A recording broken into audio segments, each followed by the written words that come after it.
Farm to table, the raw revolution, eating whole foods, paleo, the caveman diet, the nomadic lifestyle. These are all terms so frequently used in the popular culture of ways to live and eat food. There seems to be a hearkening to the habits of old, and for good reason. Heritage foods have been processed out of our diet and replaced with the widespread monoculture of the easy to mass produce and transport, preservative and fattening agent injected staples we can easily pick up at our local supermarkets. How then and where can the opposite be found? It seems as if plants are everywhere. And if that is the case, which are eatable? How can they be used? Also, we can't be the only generation of people to wonder about this, can we? Enter ethnobotany, or the scientific study of the traditional knowledge and customs of a people concerning plants and their medicinal, religious, and culinary uses. As you may have guessed, the San Diego region has its own generation of people that use traditional techniques and customs when dealing with local wildlife. We refer to this First Nation culture as the Kumeyaay. For at least 12,000 years, native cultures have made their homes in the northern Baja Peninsula. The area underwent a wide change in climate, moving from wet, greener landscape to a dry and arid habitat. In the late prehistoric, early historic period of the area, the human people were described in written accounts by Europeans inhabiting the area.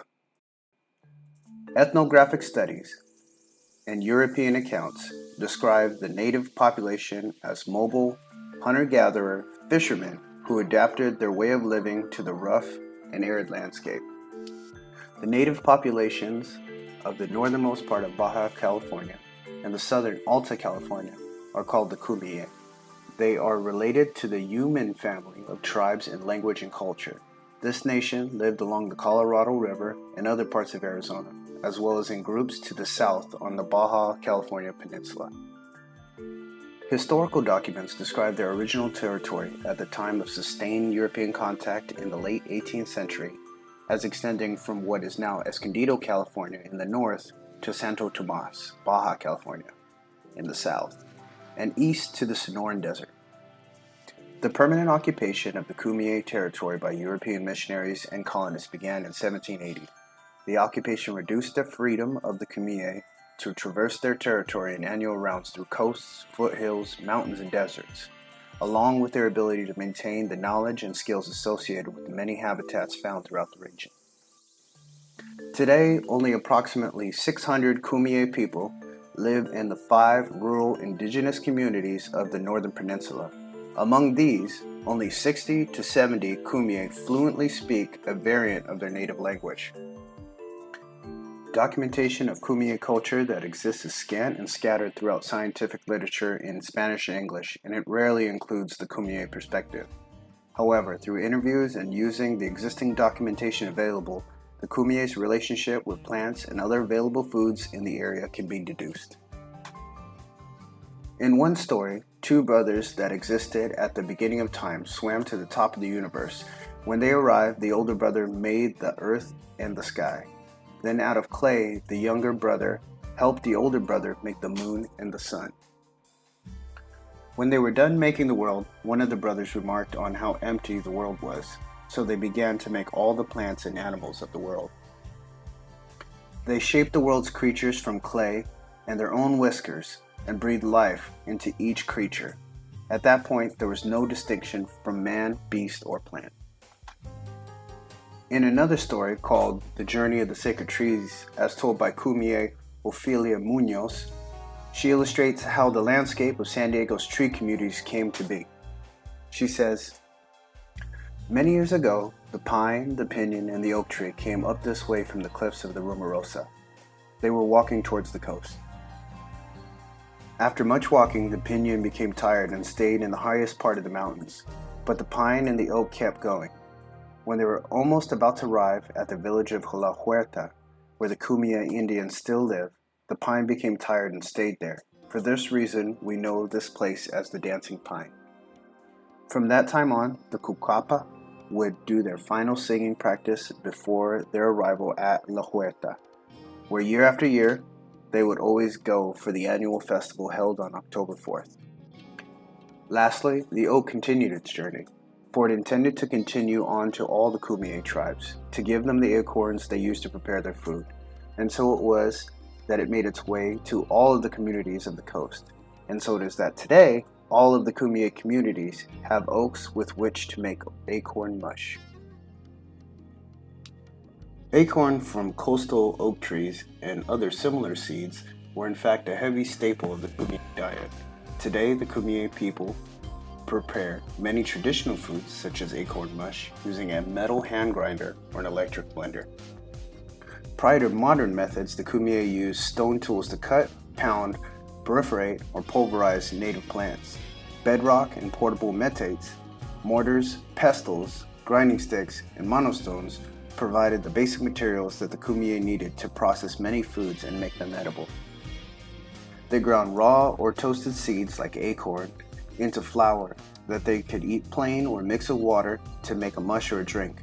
Seeds required leaching were usually ground raw and then leached in a leaching basket, sand pits, or cloth. They then added the leached paste to boiling water and made it into a mush, a good complement to hunted meat. Along with providing a backstory to the origins of acorn in the Kumeyaay diet, the journey of the sacred trees story paints another picture. The story distinguishes between four major environmental regions of importance to the Kumeyaay. The Rumarosa region is an area of desert that links Baja California with the Colorado River desert lowlands. Palm oases have long supported life in the region. The high Sierra Pinyon groves to the east provide food resources in the late summer, where Kumeyaay often gather. The foothills where La Huerta is located support chaparral and riparian springs. The actual dancing pine trees are an isolated grove growing in foothill chaparral where the Kumeyaay used to travel up to the pinyon harvest. The communities of the coast occur in association with coastal live oak woodlands and continue to be linked to the coast through Kumeyaay oral tradition. These varied habitats support different types of wildlife. As such, the Kumeyaay would use different materials provided by the land in different ways to support their nomadic lifestyle. The ancestors of the Kumeyaay made a living as hunter-gatherers and fishers in different habitats. They were aware of agriculture and sometimes traded for agricultural items. However, the Kumeyaay chose to make a living through interaction with the wildlife in their territory. Small, mobile bands seasonally gathered resources in a variety of habitats, moving from the coast to mountains to desert as different plant resources became available. Accounts recall that during earlier times there were plenty of manzanita, barrel cactus, chia, palmita seeds, pine nuts, acorns, sweet acorns, and all these things produced a lot of what the Kumeyaay would gather and eat for food all year long. At times, they would go down to the coast of Ensenada or further where they could gather mussels and abalones, which would be packed later for food. They would go in the winter because the climate was better than in the mountains during that time. And once the winter was over, in the springtime, they would head east near La Huerta, as there would be greens there to eat. From there, they would head up to the mountains during the hot time of the year and pick pine nuts, acorns, palmita seed, and chia. Once the pine nuts ran out, they would come back near La Huerta and on back to the coast. They cooked agave hearts and some root plants by roasting it in an earthen oven. The plant cooked by covering it all with sand, and in 1 to 3 days, it cooked over the hot coals and was edible. They roasted some plants like chaparral yucca stalks directly on the coals. They also used this process for softening up Mojave yucca leaves to be used as bindings or willow staves when shaping them into bow. They also developed methods to dry and store these foods naturally. They cut open fruits like prickly pear or Mojave yucca pods and dried them for later. They dried seeds like manzanita or juniper to remove moisture and store them. They dried holly leaf cherry seeds and acorns, then stored them in granaries until they were ready to be processed. They cooked agave hearts into patties or loaves and rehydrated them later to be made into a drink as needed. They also dried and stored or traded greens. The mobile, nomadic lifestyle and the need to gather, process, and store plant materials required lightweight, highly efficient material goods, and extensive knowledge of the wildlife and their environments. All items had to be handmade, carried, or stashed. They used plant materials for clothing, ceremony, construction, furniture, rafts, tools, utensils, trade, and sometimes magic. They used split juntas coil basketry for gathering, preparing, and storing foods. They made large, flat trays called sawi for sifting and toasting seeds with hot stones. They used baskets with upright shapes called jilu for gathering and storage. They weaved large granaries and baskets of willow leaves called chikwin to store acorns and other seed. The Kumeyaay developed strong cordage and netting from agave fibers and among other plants like the milkweed. They used small nets to gather fruits such as prickly pears and larger nets to carry loads, trap quail, and rabbits and fish. Bows and arrows, boomerang-shaped hunting sticks, and clubs were carved from carefully selected hardwoods, and they were used as weapons for hunting.